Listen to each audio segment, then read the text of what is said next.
Hello and welcome to this edition of Northwest Newsweek. For the third time this year, Ontario Northland is expanding here in the Northwest. Starting Labor Day, several communities along the Highway 11 corridor west of Chappaqua will receive intercommunity bus service. The announcement was made by Minister Greg Rickford in Fort Frances on Tuesday. Adam Riley has details. Earlier this year, buses began to roll once again along Highway 17 across the Northwest, when Minister Greg Rickford announced that Ontario Northland would fill the gap left by Greyhound when it shut down its operations in 2018. About 6 weeks ago, there's a certain mayor who said to me, well, that's all fine and dandy, but when is it coming out our parts? And I said, well, just give me a little bit more time. On Tuesday, Rickford made good on that promise as an Ontario Northland bus rolled into Fort Frances. Starting Monday, ONTC will begin servicing Atikokan, Couchiching First Nation, Fort Frances, Devlin, Emo, and Sioux Narrows Nestor Falls. The area has been limited in its transportation options since Caribou Coach ceased operations in 2017, leaving Casper Transportation, which resumed its Fort Frances route in July, as the only provider. I've been doing a happy dance for the last day and a half. Fort Frances Mayor June Call says they have been advocating for a regional transportation for some time now, and is not only happy to see the service return, but she was amazed by the quality of the buses themselves, which include both Wi-Fi and wheelchair accessibility. It reminds you of sitting on an airplane with the air vents, seat belts, comfortable seats, a tray and a place to put your cup, and a bathroom that anybody would be happy to have to use if they needed to.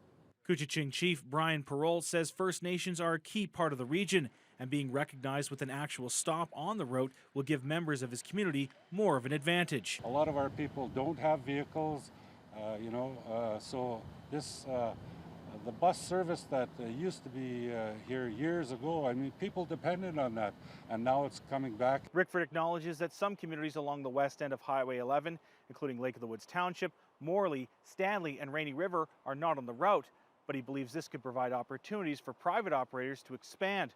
He's also excited to see the opportunities this could bring for students in the region. I know we're still in COVID, but the college and university students that are going to be able to get on a great bus and do their homework or study online while they travel to Thunder Bay and or Winnipeg or to places beyond. This puts us and connects us with the rest of the province and the rest of Northern Ontario. Obviously, this was about time, and I'm just thrilled that it came to fruition. Adam Riley, TBT News. Meanwhile, the owner of a local passenger busing company says he feels betrayed by Minister Greg Rickford and the Ford government following that announcement that the provincially subsidized Ontario Northland is expanding its service. ONTC will now run buses 6 days a week between Thunder Bay and Winnipeg. It's also added a new route to Atikokan, Fort Frances, and Emo. That will likely mean fewer customers for Casper Transportation. The private company already offers 5 weekly routes from Thunder Bay to Fort Frances and others across the region, including from Sioux Lookout to Winnipeg. Owner Casper Wabinski says Ontario Northland can drastically undercut his ticket prices as the agency doesn't have to turn a profit. Financial records show ONTC lost more than $62 million over the last fiscal year before receiving government funding, and that was down from more than $100 million in 2019.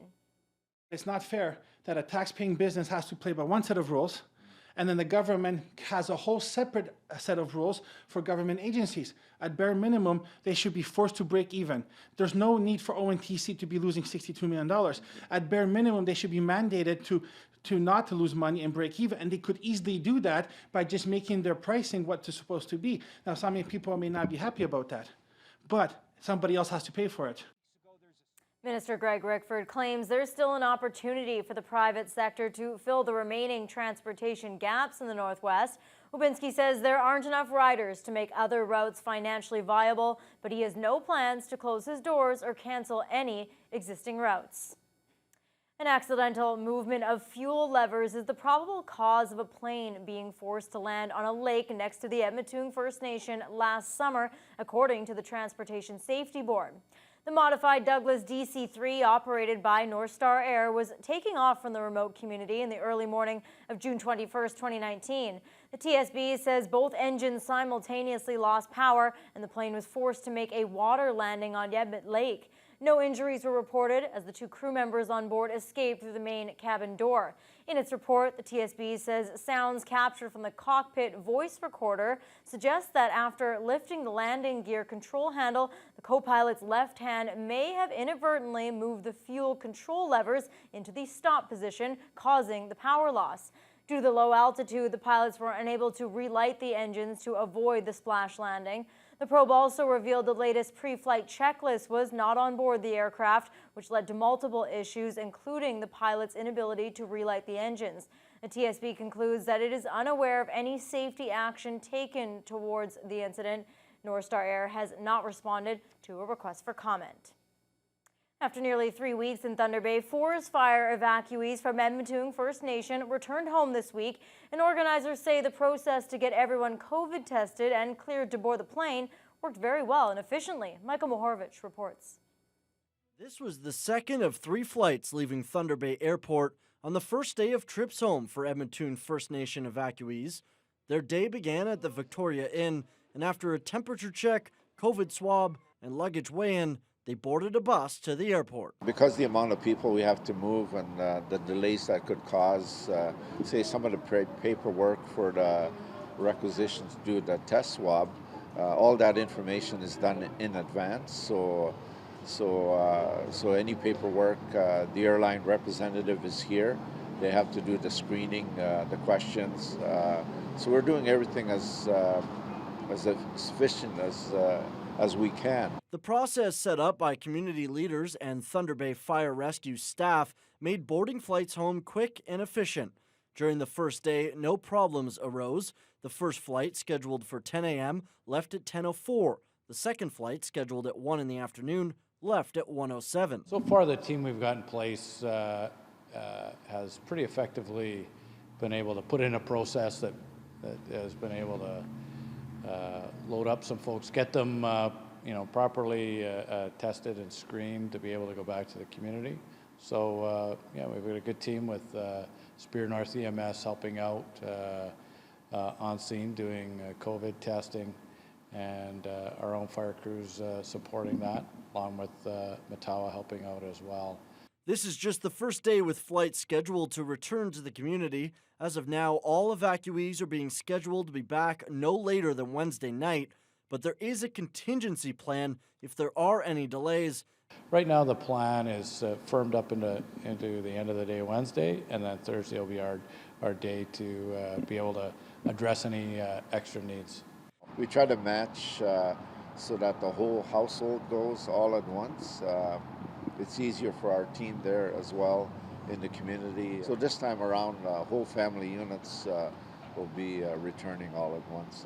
Michael Mohorovic, TBT News. The Ministry of Natural Resources is confirming a big increase in black bear sightings in Thunder Bay and other parts of northwestern Ontario. Earlier this week, Thunder Bay Fire Rescue had to help MNR officials rescue a black bear cub that climbed up a tree in the lane behind a Macker Avenue residence. An aerial ladder truck was used to perform a safe and successful rescue operation. MNR bear technicians placed the young cub in a cage for transfer to a wildlife rehab center. Meanwhile, a resident in Dryden caught this big black bear on video on her sun deck recently. And Thunder Bay police say they responded to 9 bear calls last weekend. No one from the ministry was available for a TV interview, but they say the spike in bear calls may be due to there being fewer berries in the bush this summer. The Matawa Education Center started its school year on Thursday. The school serves First Nation students who leave their communities to attend school here in Thunder Bay. Troy Charles spoke to the school's principal ahead of its opening to get an idea just how different the classroom will look this year. With Matawa Education Center's doors set to open, First Nation students from across the 9 Matawa communities are still arriving in the city, albeit much fewer than usual. Matawa has about 150 students, but they're only expecting roughly 70 of those to make their way to Thunder Bay. And due to lack of viable internet connections, some students remaining in their communities will be talking to their teachers on a landline and getting their lessons through a fax machine. Principal Brad Battiston says it's certainly not ideal, but they're trying to make it work.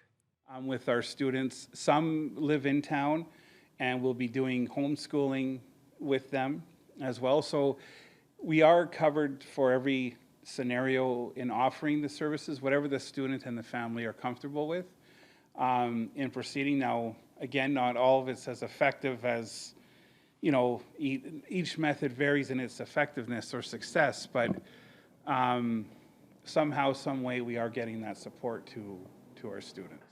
Dennis Franklin Cromartie High School has opted to remain strictly online for now and is not expected to open for in-person classes until October 28th.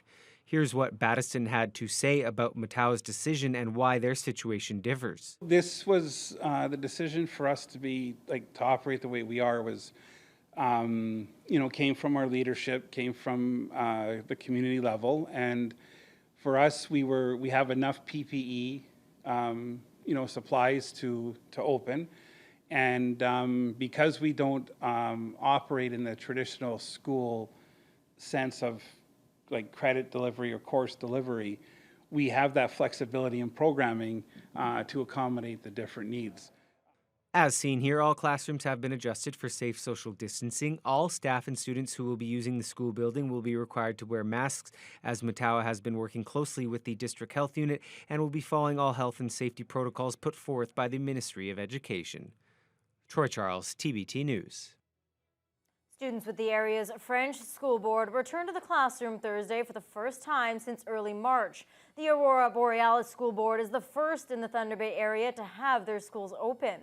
The board operates 10 Francophone schools around the region, including 2 in Thunder Bay, and less than 10% of their students have opted for the online learning. Unlike the other boards, the 200 high school students at Levar Andre are in class for a full day rather than one course in person and the other online. School officials say it will take some time for teachers and students to get used to the mandatory masks and social distancing, and despite worries from some parents and staff, they're confident in the board's back-to-school plan. Our plan is in place. It follows the ministry protocols. It respects the maximum for the cohorts.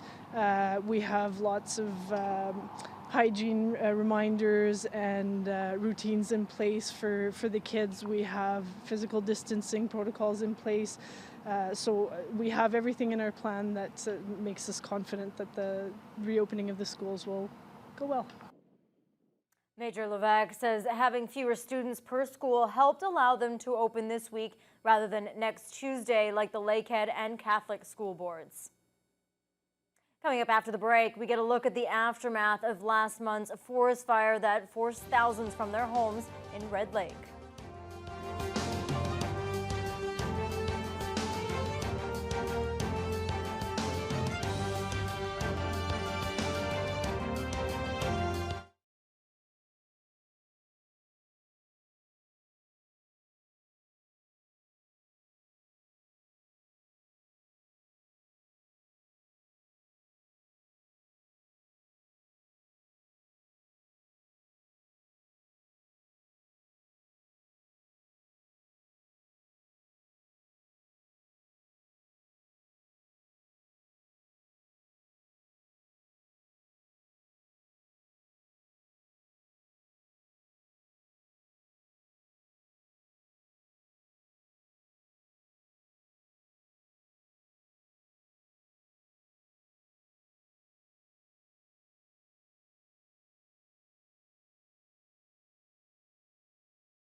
Life is starting to get back to normal in Red Lake following last month's forest fire that forced thousands to evacuate the community.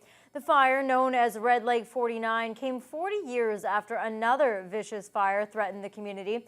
Adam Riley visited Red Lake and spoke with those who stayed, who fled, and who fought the fire. In a matter of hours, Red Lake 49 grew from 4 hectares to over 400, prompting the largest mass evacuation of a northwestern Ontario municipality in recent memory.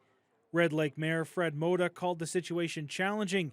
He says initially the concern was having Highway 105 closed, where several fire response elements were deployed to. But he says they soon realized they should have been watching their backs.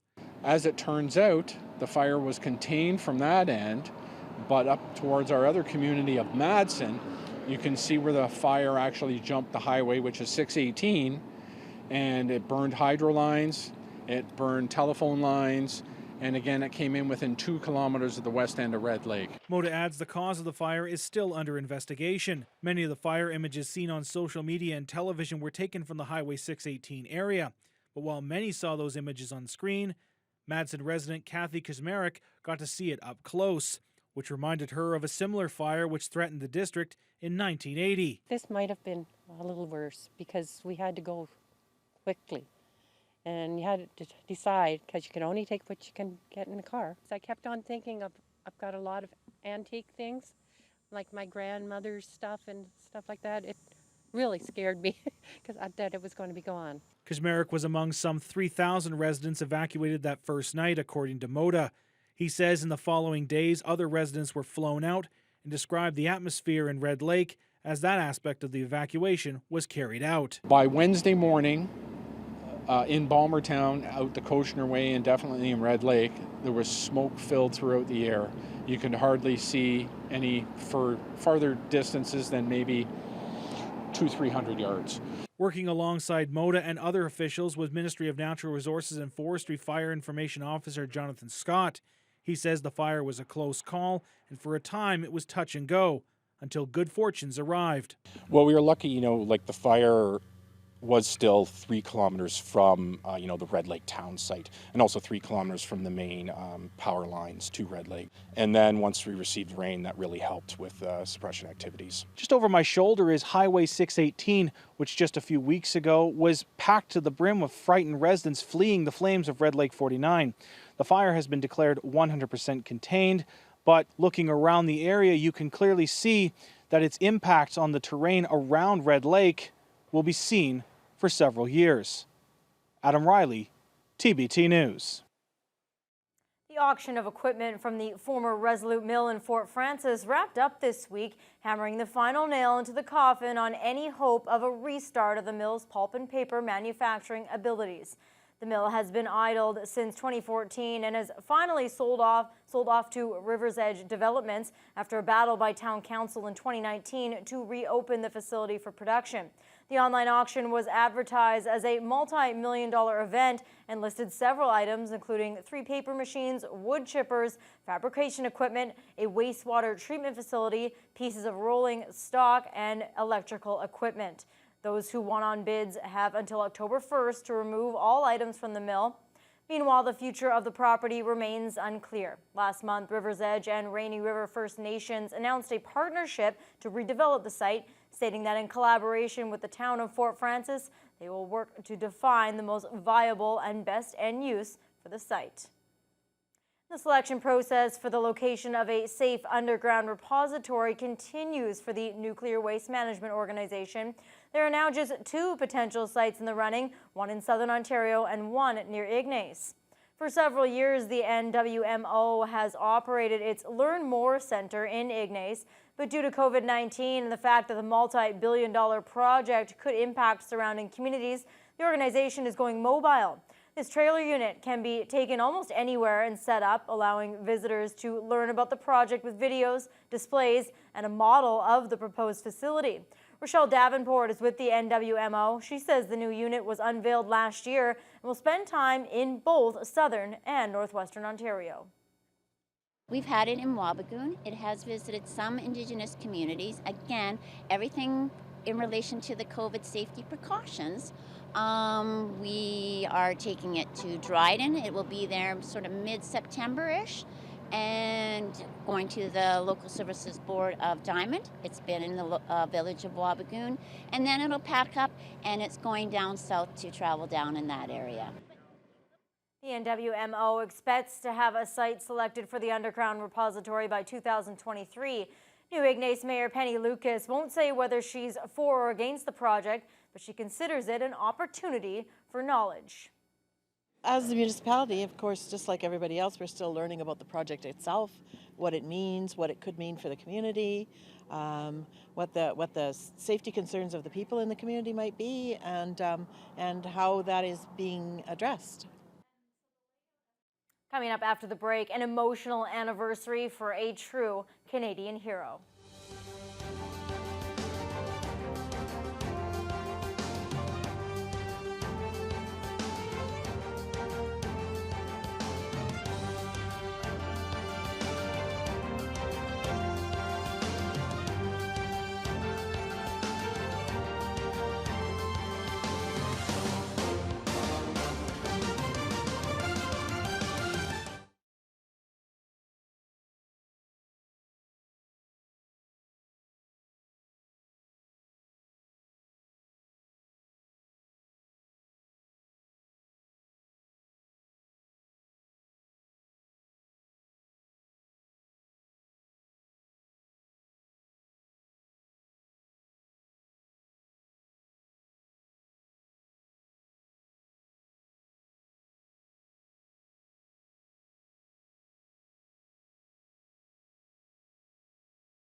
Tuesday marked a sad anniversary in Canada's history, Thunder Bay's as well. It was 40 years ago on September 1st, Terry Fox was forced to end his Marathon of Hope on the Trans-Canada Highway just east of the city.